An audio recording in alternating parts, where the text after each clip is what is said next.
తిరుమల శ్రీవారిని దర్శించుకున్న కేంద్ర మంత్రి కుమారస్వామి.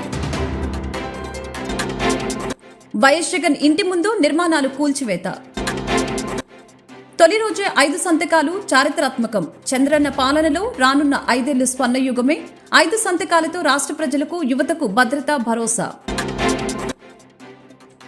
ఆంధ్రప్రదేశ్ రాష్ట్ర ముఖ్యమంత్రి నారా చంద్రబాబు నాయుడు, ఆంధ్రప్రదేశ్ రాష్ట్ర ఉప ముఖ్యమంత్రి కొణిదెల పవన్ కళ్యాణ్ చిత్రపటాలను అన్ని ప్రభుత్వ శాఖ కార్యాలయాల్లో పెట్టాలని, ప్రభుత్వ కార్యక్రమాల్లో ఇరువురు ఫోటోలు అధికారులు వినియోగించాలని ఆదేశించిన ముఖ్యమంత్రి చంద్రబాబు. జగన్ పెద్ద సైకో అని మరొకసారి నిరూపించుకున్నాడని మండిపడిన టీడీపీ మాజీ ఎమ్మెల్సీ బుద్దా వెంకన్న. కర్ణాటక మాజీ ముఖ్యమంత్రి కేంద్ర మంత్రి హెచ్డి కుమారస్వామి తిరుమల శ్రీ వెంకటేశ్వర స్వామిని దర్శించుకున్నారు. కుటుంబ సమేతంగా తిరుమల చేరుకున్న ఆయన శనివారం ఉదయం సుప్రభాత సేవ సమయంలో శ్రీవారిని దర్శించుకుని మొక్కులు తీర్చుకున్నారు. అనంతరం ఆలయ రంగనాయకుల మండపంలో అర్చకులు కుమారస్వామి దంపతులకు వేదాశీర్వచనం అందజేశారు. స్వామివారి తీర్థ ప్రసాదాలు అందజేశారు. ఆలయం వెలుపల ఆయన మీడియాతో మాట్లాడారు. ప్రధాని మోదీ తనకు పెద్ద బాధ్యత అప్పగించారని తెలిపారు. కేంద్ర మంత్రిగా అందులో తాను విజయవంతం కావాలని ఆ వెంకటేశ్వర స్వామిని వేడుకున్నట్లు తెలిపారు. From the beginning, you are the permanent devotee of Lord Venkateshwara. In this parliament, Honorable Prime Minister Narendra Modi ji has given me the big departments. I want Lord Venkateshwara's blessing to succeed in my work as a minister in central government. For that I came here, I prayed Lord Venkateshwara to give me a strength in my successful venture in future days. Not only my success, entire country. We have to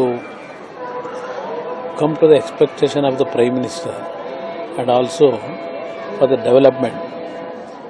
For that actually I prayed God, Venkateshwara, to give me good strength to succeed in my work actually in the central government. Andhra Pradesh మాజీ ముఖ్యమంత్రి YS Jaganmohan రెడ్డికి రేవంత్ సర్కార్ ఊహించని జలకిచ్చింది. హైదరాబాద్లోని lotus పాండ్లో Jagan ఇంటి ముందు ఉన్న అక్రమ నిర్మాణాలపై జీహెచ్ఎంసీ కొరడా జులిపించింది. జగన్ ఇంటి ముందు ఉన్న అక్రమ నిర్మాణాలను ఒక్కొక్కటిగా అధికారులు కూల్చివేస్తున్నారు. జగన్ భద్రత కోసం రోడ్డును ఆక్రమించి మరీ గదుల్ని సిబ్బంది నిర్మించడం జరిగిందని తెలిపారు. రోడ్లను ఆక్రమించి నిర్మాణాలు చేపట్టడంతో జీహెచ్ఎంసీ టౌన్ ప్లానింగ్ అధికారులు తొలగిస్తున్నారు. రోడ్డును ఆక్రమించి నిర్మాణాలు చేపట్టడంతో వాహనదారులు తీవ్ర ఇబ్బందులు ఎదుర్కొంటున్నారు. ఈ విషయంపై జీహెచ్ఎంసీ అధికారులకు సామాన్య ప్రజలు, వాహనదారులు ఫిర్యాదులు చేశారు. ఈ వరుస ఫిర్యాదుల్లో భాగంగా రంగంలోకి దిగిన అధికారులు కూల్చివేతలు ప్రారంభించారు. కాగా పోలీస్ బందోబస్తు మధ్య జగన్ ఇంటి ముందు నిర్మాణాలను అధికారులు కూల్చివేస్తున్నారు. ఇందుకు సంబంధించి మరింత సమాచారం తెలియాల్సి ఉంది. మొత్తానికి చూస్తే అక్రమ నిర్మాణాలు ఎక్కడ కనిపించినా సరే ఉపేక్షించేది లేదని రేవంత్ సర్కార్ స్ట్రాంగ్ వార్నింగే ఇచ్చినట్లు ఉంది. భీమిలి తెలుగుదేశం పార్టీ కార్యాలయంలో గంటా నూకరాజు విలేకరుల సమావేశంలో మాట్లాడారు.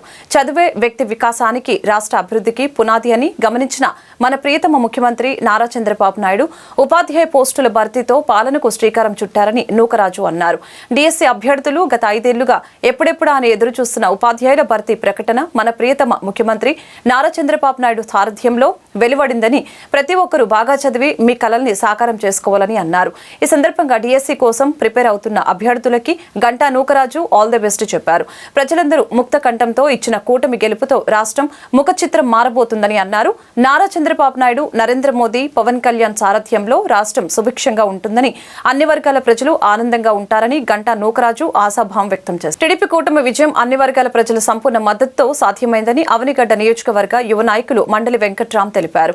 రాష్ట్రంలో టీడీపీ, బీజేపీ, జనసేన కూటమి అధికారంలోకి రావడంతో బాపట్ల జిల్లా కర్లపాలెం మండలం పులిపర్రు గ్రామం నుంచి మోపిదేవి పుణ్యక్షేత్రానికి పాదయాత్రగా వచ్చిన 100 మంది టీడీపీ కార్యకర్తలకు పులిగడ్డ బ్రిడ్జి వద్ద వెంకట్రామ్ ఘనంగా స్వాగతం పలికి వారిని ఘనంగా సన్మానించారు.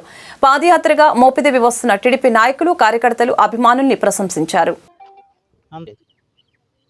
రాష్ట్ర రైతాంగానికి ప్రమాదమైన ల్యాండ్ టైటిలింగ్ యాక్ట్ను ఏపీ సీఎం చంద్రబాబు నాయుడు రద్దు చేయడం శుభపరిణామమని గుంటూరు బార్ అసోసియేషన్ మాజీ అధ్యక్షులు సురేష్ అన్నారు.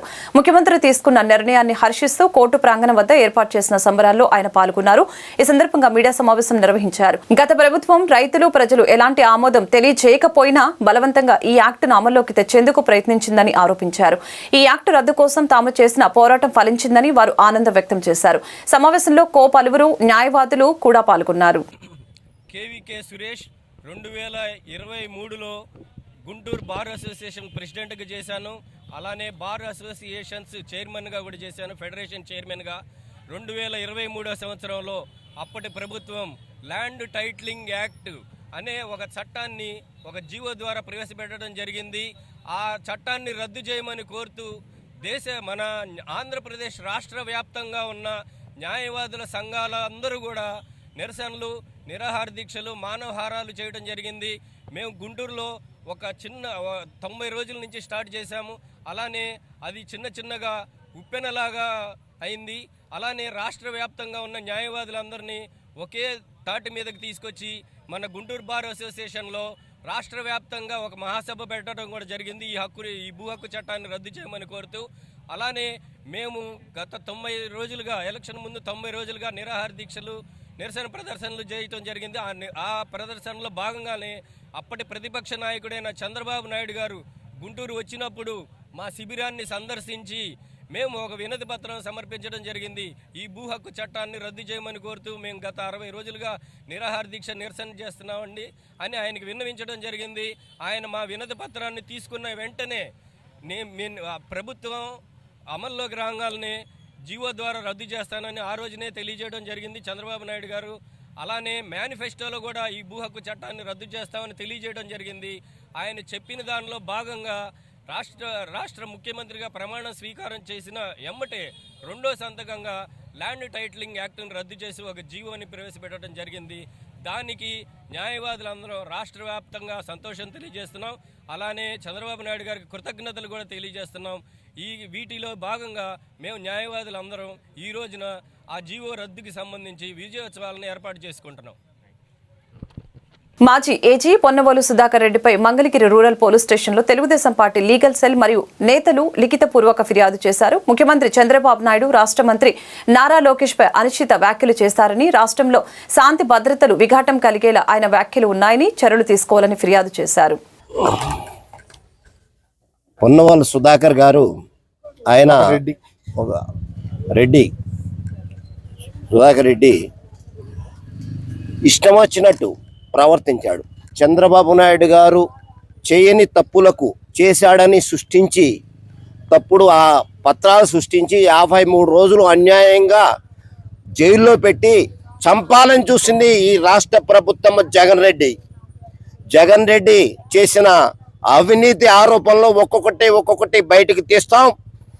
తెలుగుదేశం పార్టీ కార్యాలయం మీద దాడి చేసిన వారిని కానీ, చంద్రబాబు నాయుడు గారి ఇంటి ముందు వచ్చి ఇంటి మీద దాడి చేసిన వాళ్ళని కానీ తెలుగుదేశం పార్టీ సహించదు. అంతేకాకుండా చంద్రబాబు నాయుడు గారిని అనేక రకాలుగా అవమానం చేసి, అసెంబ్లీలో అవమానం చేసిన వాళ్ళని కూడా వదిలేది లేదు. వాళ్ళ మీద కేసులు పెడుతుంది తెలుగుదేశం పార్టీ. వాళ్ళని జైలుకు పంపడం మాత్రం ఖాయం. పొన్నవోలు సుధాకర్ పైన మా గంగాధర్ గారు ఈరోజు అందరం కలిసి, వందన గారు మేమందరం కలిసి ఈరోజు కేసు ఇవ్వడం జరిగింది. ఈ కేసులు గతంలో కూడా మేము కొన్ని కేసులు ఇచ్చాము. వైసీపీ జగన్మోహన్ రెడ్డి కేసులు కట్టకుండా చేశారు. ఇప్పటికైనా సరే పోలీస్ అధికారులు ప్రవర్తన మార్చుకోవాలి. తెలుగుదేశం పార్టీ చంద్రబాబు నాయుడు గారు ఈరోజు ముఖ్యమంత్రిగా ప్రమాణ స్వీకారం చేసిన దగ్గర నుంచి రాష్ట్రంలో శాంతి భద్రతలు ప్రశాంతంగా ఉంది. మేమంతా కూడా ఏంటంటే వాళ్ళు చేసిన తప్పులు మేము చేయం. మేమంతా కూడా ప్రశాంతతను కోరుకుంటాం. చంద్రబాబు నాయుడు గారు ప్రశాంతతను కోరుకుంటారు. చంద్రబాబు నాయుడు గారు ఈరోజు అందరూ సంక్షేమం, ఈరోజు అమరావతి కూటమికి ప్రజలు మంచి మెజారిటీ ఇచ్చారని సింహాద్రి రమేష్ బాబు తెలిపారు. అవనిగడ్డలో ఎన్నడూ లేనంత భారీ మెజారిటీ ఇచ్చారు. నూతనంగా ఏర్పడిన ప్రభుత్వం కక్ష సాధింపు చర్యలకు పాల్పడుతుంది. గత ప్రభుత్వంలో ఇలాంటి ఘటనలు జరగలేదు. ప్రజలిచ్చిన అధికారాన్ని వ్యక్తిగత అవసరాల కోసం కాకుండా ప్రజల కోసం పాటుపడాలని తెలిపారు. అత్యధిక మెజారిటీ ఇచ్చి ఎప్పుడు లేని విధంగా అవనగడ్డలో గత చరిత్రలో ఎప్పుడు లేని విధంగా సుమారుగా 46,000 చిల్లర మెజారిటీ ఇచ్చి, అత్యధిక మెజారిటీ ఇచ్చి, అంతకుముందు మా పరిపాలన నచ్చక ప్రజలు మమ్మల్ని కాదనుకుని వాళ్ళకి మంచి మెజారిటీతో గెలిపించారు. అంతా కలిపి వాళ్ళ తారీఖు 14 4వ తారీఖు కౌంటింగ్ 10 రోజులు పూర్తయింది. ఈ 10 రోజుల్లోనే రకరకాలుగా జరుగుతున్న విషయాలు. లంకపల్లి దగ్గర ఎంపీటీసీ ఇంటి మీదకి వెళ్ళి మళ్ళీ ఆయన మీద కేసు పెట్టారు. అట్లాగా కొన్ని ఊళ్ళో ఇళ్ళ ముందుకెళ్ళి టంపకాయలు, సరే అవి చిన్న చిన్న విషయాలు ఏదో జరుగుతూ ఉంటాయి.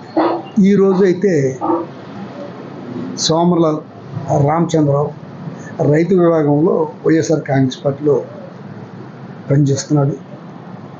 ఆయన ఈరోజు చేలో ఉన్న మట్టిని మెరకలో పల్లాలు సరి చేసుకుంటాం. రైతు కాన్లు అయితే లోగడ మార్బుల్స్ నాపరాయిలు రాకముందు మన ఇల్లు కనుక సంక్రాంతి పండక్కి శుభ్రం చేసుకుంటూ అలికినట్టుగానే ప్రతి సంవత్సరం మాగాని చెల్లు మెరకలో పొలాలు తీసుకుని దాన్ని సరి చేసుకుని మళ్ళా వ్యవసాయానికి లైన్లో పెట్టుకుంటాం. అదేవిధంగా విఆర్ఓ దగ్గర పర్మిషన్ తీసుకుని ఒక 50 ట్రక్కులు మట్టి తీసి పక్క చేలోకి తోలుకుంటుంటే పోలీసుని పంపించి ఎంఆర్ఓ ఆఫీస్ నుంచి మనుషులు పంపించి అది ఆపించడం జరిగింది. అది కారణం ఏంటని అడగడానికి వెళ్తే చేతిలో ఉన్న ఇచ్చిన పర్మిషన్ కూడా తీసేసుకున్నారు. ఇదిగో అంతకుముందు ఒక ఫోటో స్టాట్ తీసి ఆయన అట్టు పెట్టుకున్నాడు. నిన్న మొన్న ఎక్కడో చూశాను, వాట్సాప్లో గ్రూపులో చూశాను. వ్యవసాయం బాగా ఉండాలని, కాలం నీళ్ళు వెళ్ళాలని మన ప్రస్తుత ఇప్పుడున్న ఎమ్మెల్యే గారు వాళ్ళ అబ్బాయిని వాళ్ళ నెంబర్ పెట్టుకుని కాలువలమ్మట చాలా కాలం తర్వాత, ఒక 20 ఏళ్ళ తర్వాత కాలువలమ్మట కొత్తగా గెలవగానే కాలువలమ్మట వెళ్ళి వ్యవసాయానికి కావాల్సిన పనులన్నీ జాగ్రత్తగా చూడాలని ఇరిగేషన్ డిపార్ట్మెంట్ని చాలా సంతోషం. మరి ఇదేంటి? నూతన ముఖ్యమంత్రిగా బాధ్యతలు స్వీకరించిన నారా చంద్రబాబు నాయుడు చరిత్రలో ఏ ముఖ్యమంత్రి చేయని విధంగా మొదటి రోజునే 5 చారిత్రాత్మక ఫైళ్లపై సంతకాలు చేశారని టీడీపీ, జనసేన, బీజేపీ నేతలు అన్నారు. శనివారం టీడీపీ కార్యాలయం ఎంఎస్ఎస్ భవన్లో పట్టణ అధ్యక్షులు దామర్ల రాజు, మండల అధ్యక్షులు తోట పార్థసారథి ఆధ్వర్యంలో నియోజకవర్గంలోని 5 అంశాలకు సంబంధించిన లబ్ధి పొందబోయే లబ్ధిదారులతో కలిసి మీడియా సమావేశం నిర్వహించారు. ఈ సందర్భంగా నియోజకవర్గ సమన్వయకర్త నందం అపతయ్య, జనసేన ఎంటీఎంసీ అధ్యక్షులు మునుగపాటి వెంకట మారుతిరావు, బీజేపీ రాష్ట్ర చేనేత కన్వీనర్ జగ్గారాపు శ్రీనివాసరావులు మాట్లాడుతూ చరిత్రలో కనివిని ఎరుగని రీతిలో మెజారిటీ సీట్లు ఇచ్చిన రాష్ట్ర ప్రజలకు మేలు చేయాలని మొదటి రోజు నుంచే తపన పడే గొప్ప సీఎం చంద్రబాబు నాయుడని పేర్కొన్నారు. ఎన్నికల ప్రచారంలో ఇచ్చిన 5 హామీలు అమలుపై నిర్ణయం తీసుకున్నారని తెలిపారు. తొలి 5 సంతకాలతో రాష్ట్రంలోని నిరుద్యోగ యువతకు, రైతులకు, వృద్ధులు, వితంతువులు, వికలాంగులకు, నిరుపేదలకు భద్రత, భరోసా కల్పించారని పేర్కొన్నారు. నిరుద్యోగ యువతకు ఇచ్చిన హామీ మేరకు దాదాపు 16,347 టీచర్ పోస్టుల భర్తీకి డిఎస్సీని నిర్వహించే ఫైల్పై రాష్ట్ర ముఖ్యమంత్రి తొలి సంతకం చేసి నిరుద్యోగ యువతకు ఉపాధి అవకాశాల కల్పనకు శ్రీకారం చుట్టారని తెలిపారు. రాష్ట్రం విడిపోయిన తర్వాత ఒకేసారి ఇంత భారీ సంఖ్యలో ఉపాధ్యాయ పోస్టుల భర్తీ చేపట్టడం ఇదే తొలిసారని అన్నారు. డిఎస్సీ నిర్వహిస్తామని గత ప్రభుత్వం హామీ ఇచ్చినా నిలబెట్టుకోలేకపోయిందని తెలిపారు. ప్రజల ఆస్తులకి అభద్రత కల్పించే విధంగా గత ప్రభుత్వం తీసుకువచ్చిన ల్యాండ్ టైటిలింగ్ యాక్టును రద్దు చేస్తూ ముఖ్యమంత్రి 2వ సంతకం చేశారు. సామాజిక భద్రత పథకం కింద వృద్ధులకు, వితంతువులకు, వికలాంగులకు ప్రతి నెల ఇచ్చే పింఛన్ కూడా 3,000 నుంచి 4,000కు పెంచే ఫైలుపై ముఖ్యమంత్రి 3వ సంతకం చేయడం జరిగిందని తెలిపారు. ఈ ఏడాది ఏప్రిల్ మాసం నుండి ఈ పెంపును వర్తింపచేస్తూ ఏప్రిల్, మే, జూన్ మాసాలకు చెందిన 3,000ను కలుపుకొని జులై మాసంలో మొత్తం 7,000ను వృద్ధాప్య పెన్షన్ గా అందజేస్తున్నట్లు తెలిపారు. వికలాంగులకైతే ప్రస్తుతం ఇచ్చే 3,000ను 6,000కు పెంచడం జరిగింది. నిరుపేదలకు పట్టెడన్నం పెట్టే అన్న క్యాంటీన్లను పునరుద్ధరిస్తూ ముఖ్యమంత్రి 4వ సంతకం చేయడం జరిగింది. అదేవిధంగా నిరుద్యోగ యువత అభిరుచికి అనుగుణంగా వృత్తి నైపుణ్యంలో శిక్షణ ఇచ్చి వారి ఉద్యోగ ఉపాధి అవకాశాలను మెరుగుపరచాలనే లక్ష్యంతో స్కిల్ సెన్సస్ పథకాన్ని అమలు పరిచేలా ఆ ఫైల్పై ముఖ్యమంత్రి 5వ సంతకం చేసి నిరుద్యోగ యువత భవిష్యత్తుకు భద్రత, భరోసా కల్పించారని ప్రశంసించారు. రాష్ట్ర ప్రజలు తమ పార్టీపై మంచి భరోసాతో పెద్ద ఎత్తున ఓట్లు వేసి మంచి మెజారిటీతో గెలిపించారని తెలిపారు. ప్రజలు తమ ప్రభుత్వంపై ఉంచిన విశ్వాసాన్ని ఏమాత్రం ఒమ్ము చేయకుండా మేనిఫెస్టోలో ఇచ్చిన అన్ని హామీలను నెరవేర్చడం జరుగుతుందని తెలిపారు.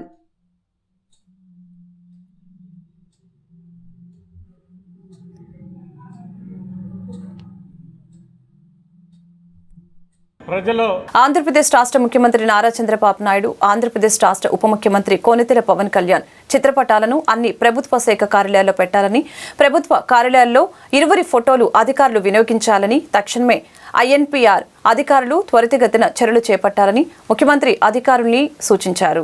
జగన్ పెద్ద సైకో అని మరొకసారి నిరూపించుకున్నాడని, శాసన మండలిలో వైసీపీకి బలముందని, అధికార టీడీపీని నిరోధించవచ్చని వైసీపీ ఎమ్మెల్సీల సమావేశంలో జగన్ చిలక పలుకులు పలుకుతున్నాడని టీడీపీ మాజీ ఎమ్మెల్సీ బుద్దా వెంకన్న అన్నారు. చాతకాని ముఖ్యమంత్రిగా జగన్ తన 5 ఏళ్ల పాలనలో రాష్ట్రాన్ని సర్వనాశనం చేశారని ఫైర్ అయ్యారు. శనివారం మాజీ ఎమ్మెల్సీ బుద్దా వెంకన్న తన కార్యాలయంలో మీడియాతో మాట్లాడారు. ఈ సందర్భంగా ఆయన మాట్లాడుతూ, ఆనాడు అమరావతిని చంపేందుకు శాసన మండలిని రద్దు చేద్దామని ప్రయత్నించిన జగన్ రాజ్యాంగం ప్రకారం మండలిని రద్దు చేయలేకపోయాడని అన్నారు. అసెంబ్లీలో పెట్టిన తీర్మానాన్ని మేము మండలిలో ఓడించామని, ఇప్పుడు అదే శాసన మండలిలో వైసీపీకి బలముందని చిలక పలుకులు పలుకుతున్నాడని వైసీపీ ఎమ్మెల్సీల సమావేశంలో జగన్ వ్యాఖ్యలు విడ్డూరంగా ఉన్నాయని తెలిపారు. 5 ఏళ్లు కళ్ళు మూసుకుంటే మళ్లీ అధికారం అని కలలు కంటున్నాడని, అధికారంలో ఉండి కూడా 5 ఏళ్లు కళ్ళు మూసుకున్నాడని ఎద్దేవా చేశారు. జగన్ ఇప్పటికీ భ్రమలో బ్రతుకుతున్నాడని, జగన్ను భరించలేకే ప్రజలు కనీసం ప్రతిపక్ష హోదా ఇవ్వలేదని తెలిపారు. జగన్ అంటే ఇష్టపడే ఉండవల్లి అసలు అవినీతి కేసుల్లో శిక్ష పడితే జగన్కు పోటీ చేసే అర్హతే ఉండదని అన్నారని గుర్తు చేశారు. పేదలకు పెన్షన్ విషయంలో కూడా జగన్ రాజకీయం చేస్తున్నాడని, చంద్రబాబును అన్యాయంగా అరెస్టు చేస్తే 100 దేశాల్లో పోరాటం చేశారని, సంపద సృష్టించడం చంద్రబాబుకు తెలుసునని, పడితే నీకు ఎన్నికల్లో నించునే అర్హత కూడా ఉన్నదని సాక్షాత్తు నీ తరపున వకాలత్ పుచ్చుకున్న ఉండవల్లి అరుణ్ కుమార్ గారే నేను చెప్పాడు. ఎప్పుడు నేను ఉండవల్లి అరుణ్ కుమార్ ఏ మాట అండో అరుణ్ కుమార్ గారు వీలైనంత వరకు నేను సపోర్ట్గానే చూస్తాడు. ఆయనే అన్నాడు, నీ కేసుల్లో శిక్ష పడితే నీకు ఎన్నికల్లో పోటీ చేసే అర్హతే ఉండదని. ఇక నువ్వేం చేస్తావు? నువ్వు మామూలుగా దోచుకున్నావా? మామూలుగా దోచుకోలేదే. అసలు ఇవాళ నువ్వు ఎన్నికల్లో ఇచ్చిన హామీ అండి, ఆ రోజు 1000 రూపాయలు ఉన్నటువంటి పెన్షన్ని 200 రూపాయల పెన్షన్ని 1000 రూపాయలు చేసింది చంద్రబాబు గారు. ఒక్కసారిగా 2000 రూపాయలు చేసింది చంద్రబాబు గారు. నువ్వేమన్నా ప్రజలను మోసం చేయడానికి నవరత్నాల్లో నేను పెన్షన్ని 3000 చేస్తానన్నా. ఏం చేయాలి? 3000 చేయాలి కదా. ఇదేంటండి 250 250 250 250 అంటే హామీలకి కొత్త నిర్వచనం తెలిపాడు. ఒక పని చేయాలంటే పోట్ల వారుగా పని చేయొచ్చు అని జగన్మోహన్ రెడ్డి తెలిపితే, చంద్రబాబు గారు 4000 ఇస్తారంటే నువ్వు అదే ముఖ్యమంత్రి పీఠంలో ఉండేవన్నావు. ఇది వీలు కాని పని, ఇది వీలు కాని వాగ్దానం అని చెప్పావు. చంద్రబాబు నాయుడు గారికి ఫస్ట్ సంతకమే 4000 రూపాయలు పెన్షన్ ఇవ్వడమే కాకుండా ఏప్రిల్ నెల నుంచి కూడా నువ్వు 3000 ఇచ్చిన వాళ్ళకి 1000, ఏప్రిల్ నెల 1000, మే నెల 1000, జూన్ నెల 1000 కలిపి రేపు నెలలో 7000 ఒకసారి అందుతున్నాక 4000లో 3000 వేసి ఇప్పుడేమంటావు? అధికారుల బదిలీలపై సీఎం చంద్రబాబు కసరత్తు చేస్తున్నారు. వైసీపీకి అంటకాగి కలంకితులుగా పేరు తెచ్చుకున్న అధికారుల్ని దూరంగా పెట్టాలని నిర్ణయించినట్లు తెలుస్తోంది. సమర్థ అధికారులు నిబంధనల ప్రకారం పనిచేసే వారికే కీలక పోస్టింగ్స్ ఇచ్చే యోచనలో ఉన్నారు. అన్ని విభాగాల్లో పూర్తిస్థాయి ప్రక్షాళన చేయాలని చంద్రబాబు నాయుడు భావిస్తున్నారు. తాడేపల్లి పట్టణ టీడీపీ కార్యాలయంలో అధ్యక్షులు వల్లభనేని వెంకట్రావు విలేకరులతో మాట్లాడారు. అఖండ మెజారిటీతో నారా లోకేష్ ను గెలిపించినందుకు తాడేపల్లి పట్టణ ప్రజలకు ధన్యవాదాలు తెలిపారు. మెగా డిఎస్సీపై తొలి సంతకంతో పాటు ల్యాండ్ టైటిలింగ్ యాక్టు రద్దు, 4000 పెన్షన్, అన్నా క్యాంటీన్ల పునరుద్ధరణ, నైపుణ్య గణనపై 5 సంతకాలు చేసిన సీఎం చంద్రబాబుకు ప్రజల తరపున ధన్యవాదాలు తెలిపారు. నారా లోకేష్ కు విద్యాశాఖ, ఐటీ శాఖ మంత్రిగా అవకాశం కల్పించినందుకు సీఎం చంద్రబాబుకు కృతజ్ఞతలు తెలిపారు. స్వర్ణయుగం మొదలైంది, రాష్ట్రం శరవేగంగా అభివృద్ధి చెందుతోంది అని వల్లభనేని వెంకట్రావు టీడీపీ పట్టణ అధ్యక్షులు తెలియజేశారు. ఈ సందర్భంగా వెంకట్రావు మాట్లాడుతూ కూటమితో కలిసి చంద్రబాబు ప్రభంజనం సృష్టించారని, ప్రమాణ స్వీకారం చేసిన వెంటనే 5 పథకాలపై సంతకాలు చేయడం శుభపరిణామమని అన్నారు. రానున్న రోజుల్లో రాష్ట్ర ప్రజలకు సుపరిపాలన అందిస్తారని తెలిపారు. అలాగే మంగళగిరిని కూడా బ్రహ్మాండమైన అభివృద్ధిలో నడిపిస్తారని అన్నారు. స్కిల్ డెవలప్మెంట్ ను మెరుగుపరిచి యువతకి ఉపాధి అవకాశాలు వచ్చే విధంగా సీఎం చంద్రబాబు కృషి చేస్తారని అన్నారు. రాష్ట్ర అభివృద్ధి కోసం ప్రజలు సరైన తీర్పును ఇచ్చారని, సీఎం చంద్రబాబు హయాంలో రాష్ట్ర అభివృద్ధి పరుగులు పెడుతుందని అన్నారు. ఈ కార్యక్రమంలో టీడీపీ పట్టణ కార్యదర్శి దారా దాసు, మాజీ మున్సిపల్ చైర్మన్ మహాలక్ష్మి, మాజీ కౌన్సిలర్లు కేలి వెంకటేశ్వర్లు, ఓలేటి రాము తదితరులు పాల్గొన్నారు. ఇవాళ నారా చంద్రబాబు నాయుడు గారు కూటమితో కలిసి జనసేన, బీజేపీ మహాకూటమితో కలిసి ప్రపంచ విజయం సాధించడం, దానిలో భాగంగా ఆయన ప్రమాణ స్వీకారాన్ని రోజునే మొదటి 5 సంతకాలు చేయడం, ఆ సంతకాల్లో మెగా డిఎస్సి గాను, అలాగే అన్నా క్యాంటీన్ గాను, అలాగే పెన్షన్ గాను, అలాగే ల్యాండ్ టైటిల్ యాక్ట్ గాను, అలాగే స్కిల్ డెవలప్మెంట్ మీద గాను సంతకాలు చేయటం మాకు చాలా ఆనందంగా ఉంది. ఇవే కాదు, రానున్న రోజుల్లో కూడా ఇంకా మరెన్నో చేసి ఈ రాష్ట్రాన్ని మంచి సుపరిపాలన అందిస్తారని చంద్రబాబు గారిని కోరుకుంటున్నాం. అదే విధంగా ప్రజలు కూడా కోరుకోవడం జరుగుతుంది. ఇంకొకటి ఏంటంటే, ఈ నియోజకవర్గంలో మాకు నారా లోకేష్ గారు భారీ మెజార్టీతో విజయం సాధించడం, రాష్ట్రంలో ఆయన కావచ్చు, ఈ నియోజకవర్గంలో నారా లోకేష్ గారు కావచ్చు, ఈ రాష్ట్రాన్ని, ఈ నియోజకవర్గాన్ని మహార్దిశగా ముందుకు తీసుకెళ్తారని భావిస్తూ సెలవు తీసుకుంటున్నాం. వార్తను ముగించే ముందు ముఖ్యాంశాలు మరొకసారి. తిరుమల శ్రీవారిని దర్శించుకున్న కేంద్ర మంత్రి కుమారస్వామి. వైఎస్ జగన్ ఇంటి ముందు నిర్మాణాలు కూల్చివేత. తొలి రోజే 5 సంతకాలు చారిత్రాత్మకం. చంద్రన్న పాలనలో రానున్న 5 ఏళ్లు స్వర్ణయుగమే. 5 సంతకాలతో రాష్ట్ర ప్రజలకు, యువతకు భద్రత, భరోసా. ఆంధ్రప్రదేశ్ రాష్ట్ర ముఖ్యమంత్రి నారా చంద్రబాబు నాయుడు, ఆంధ్రప్రదేశ్ రాష్ట్ర ఉప ముఖ్యమంత్రి కొణిదెల పవన్ కళ్యాణ్ చిత్రపటాలను అన్ని ప్రభుత్వ శాఖ కార్యాలయాల్లో పెట్టాలని, ప్రభుత్వ కార్యక్రమాల్లో ఇరువురు ఫోటోలు అధికారులు వినియోగించాలని ఆదేశించిన ముఖ్యమంత్రి చంద్రబాబు. జగన్ పెద్ద సైకో అని మరొకసారి నిరూపించుకున్నాడని మండిపడిన టీడీపీ మాజీ ఎమ్మెల్సీ బుద్దా వెంకన్న. ఈ వార్తలు ఇంతటితో సమాప్తం. మరొక బులెటిన్ మళ్ళీ కలుద్దాం. నమస్కారం.